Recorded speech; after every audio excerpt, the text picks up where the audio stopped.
first year that she was here, I didn't know if it was a girl or a boy. Mm-hmm. She looked like a girl, but was completely dressed as a boy, boy shoes, boy pants, and everything.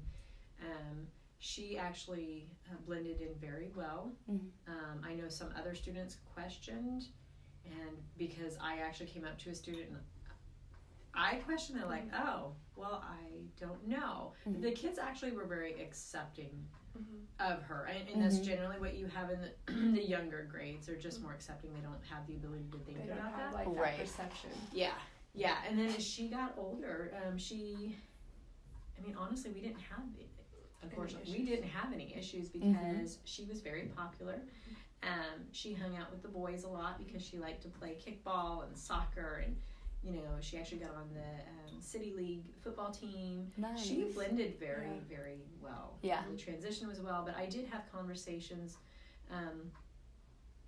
with the mom before I talked to her, because I didn't want to overstep mom's parenting versus, Right. I was concerned about her, not because of the bullying, but just making sure that she was comfortable and who she was, and that things were going okay, that she wasn't emotionally in distress, because we did have she has a sibling that had severe autism also, and so she just had a lot going on. And mom was very relaxed about it. She's like, I'm gonna let my kids be who they are. And she actually, they were all girls in the family. And then when I talked with her, it was kind of interesting. It wasn't that she identified one way or the other, didn't stay, I like girl, didn't just, this is who I am, this is how I've always done it, like she wears even boys' underwear. Yeah. It's just comfortable. Yeah. She never truly identified, she just morphed into this person. And so it was very natural for her, which I think tremendously helped her. Oh, yeah. And the parents were so just, you will be who you are. That's awesome. Yeah, so it was very different because we want to categorize our kids. We do that from birth. Right. You're going to wear pink clothes. We do that. And I think if you could have a parent like the parent that we had here who just said, my kids are going to be who they are. And I'm going to accept them for who they are. It was just amazing to watch this child, just be accepted by, it's her. Yeah. And that was amazing. Yeah. I do have, not that it's the similar thing, I do have a student who is a third grader now. Since kindergarten, I don't know that we identify, but has dressed as a girl. Put bows in our hair, and the mom came in one time in kindergarten and just was like wigging out on me. What do you think he's gay? And I was just like, oh, I don't know. Yeah. But then after watching the interactions and having a lot of FaceTime with the mom, it's almost like mom has pushed this onto the child. It's really weird. It's it's not something I've ever experienced. It's not like, the child feels comfortable, and but you look at him and he's dressed as a girl and he looks like a girl, right? Completely looks like a girl. But it's almost like the mom pushed it. Kind of forced. Yes. Yeah. It was weird. Yeah, that is interesting. But again, so maybe that's like the mom secretly really wanting a girl. Yeah. And then because the other one is a boy, but mom just when you talk to her, there's something missing. There's something off. Yeah. With this that's parent. interesting. Very hypochondriac, which is just weird in itself, and then you've got this other element, and you're just like, I'm not understanding what you're doing. Right. Why you're doing it's just mind-boggling. But again, not identifying. I don't even. I'd have to ask the teacher. Do the children understand that this is a boy? Yeah. Right. That's really interesting. It really is, but and not to be, insultful, but this parent, there's something off on this parent. Yeah. She's crazy. She's crazy. She's flat crazy. Yeah.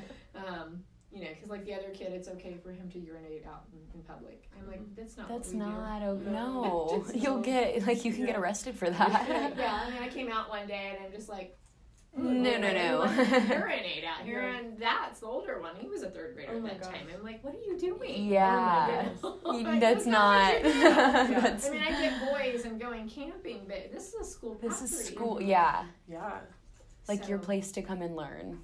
Yeah, so that's almost like the mom's forcing it, but the child's very comfortable also. That's good. So I don't really understand the dynamics there. Mm-hmm. That's interesting, very. And I feel like you almost have to take it one student at a time, like get to know each one individually, get to know the parents, and then kind of go from there and see how they want to identify as, if anything. Yeah, even at that young of an age, like 3rd grade, I don't think they know what, like, gay is or anything. So. And so here I told you I have nobody in the building. Now I'm thinking of another person. Yeah. I have a 3rd grade girl who we've had some very concerning behaviors involved with other girls where, like, they get here a little bit early for school and they've been caught in the bathroom and she's kissing other girls. So there's about 4 girls in this one class.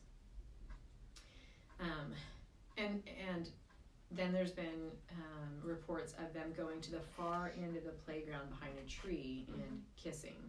But none of them will take ownership for this. And then I called in mom, who is gay. And I talked with her and I said, the other kid said that she brought a dildo to school. Yeah, that was 3 weeks ago. And I said, I'm just going to tell you, because I had a talk with this girl, right, probably about 2 months ago, and she did tell me, I like girls. Yeah. She did tell me that. And so I told the mom, and I used the child's words. I said, I want you to know, I discounted this. Like, I just thought, kids are going to be kids. It's, not a big deal. I said, but in the context of 3 or 4 different situations, I have some concerns. She needs to have a firm understanding. And I talked with every single one of those girls about, personal boundaries and safety, and your body is your body. Like, we've had those discussions. Yeah. And so she goes, okay, I think I'm going to put her back into therapy. Right. So then the therapist calls and she says, well, I'm in understanding that, you told the mom that her daughter's gay. And I said, no, that is not the words that I used. Yeah. I told her specifically, your daughter told me she likes girls. And then I explained to her each of the situations. I said, I would have never used that word personally. Right. I just would use the child's words. Now, if she would have said, I'm gay, then yes, I would have used her words, but I did not say that. Yeah. Right. And so even in group time, she has a lot of issues, like putting her hands on the other girl's face. So we're still struggling with the personal boundaries. Yeah. And I don't know, if she truly identifies that she's, gay or not. I have no idea. But definitely that you can tell that she's wanting that touch at least, from these other girls. And I feel like maybe since mom's gay, she sees it with other women. Right. And so she doesn't. And it's what she's around. Yeah, exactly. And if she's bringing that to, like, a dildo to school. That's what I don't know. But the other kids were pretty graphic in details of what this looked like. Yeah. And so then I was like, gosh, why didn't you guys tell us? Then this... Right. Yeah. Could have been investigated, but we didn't know till the following day when a child reported it. And I was like, because then a mom's very defensive right now too. She feels like we're targeting her child. Right.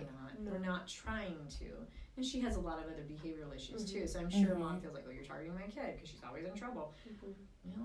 There's a lot going on there. So I'm glad you put it back into therapy. Yeah, and you have to look out for the safety of the other girls too. Like, that's their body. It's them to say yes or no. Yeah, and I'm sure.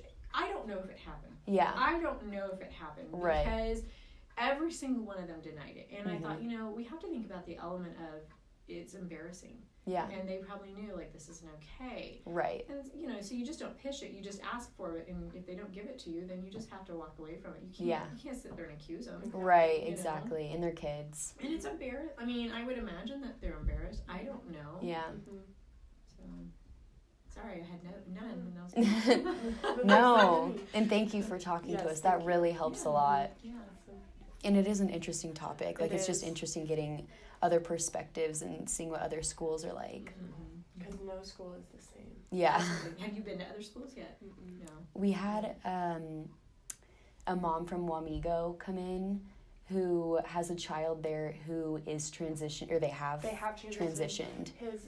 He was a girl and he's transitioned into a boy.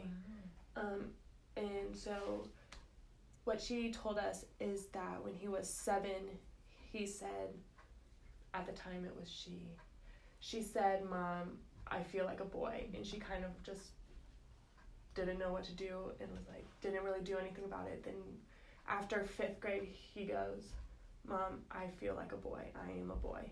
So because at Wamigo they do K through 5 and then 6 through 8 in the middle school. So they reached out to the middle school and said, "We're gonna do this," and kind of they started transitioning. And then he went to school in fall as a boy, and it was very accepting of the other kids, and they just know him as a boy now. So I think it was really awesome really to hear. Yeah. And even the other student that you had a few years ago, that everyone was so accepting and just made it. And I've seen them out a few times in restaurants. Yeah. Still the same student. Yeah. That's awesome. No, it's awesome to hear all these positive stories about. Yeah.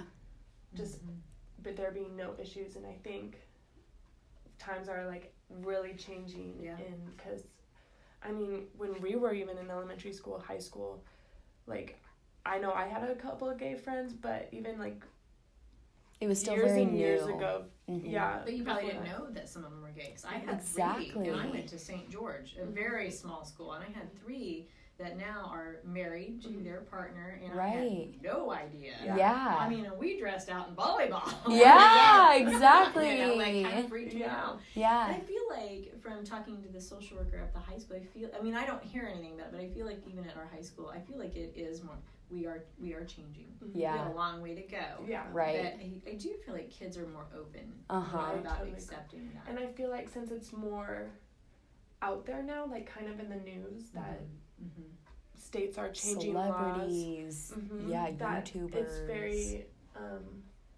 not as taboo with them growing up. Whereas, where I feel like, I mean, I have a gay cousin, and she lives with her partner for years, and it's been Tamara and Christy my whole life. And so, I mean, I just didn't really think anything of it, and then I was like, oh, well, they're together. They're like a couple. Yeah. So then I was like, well, okay.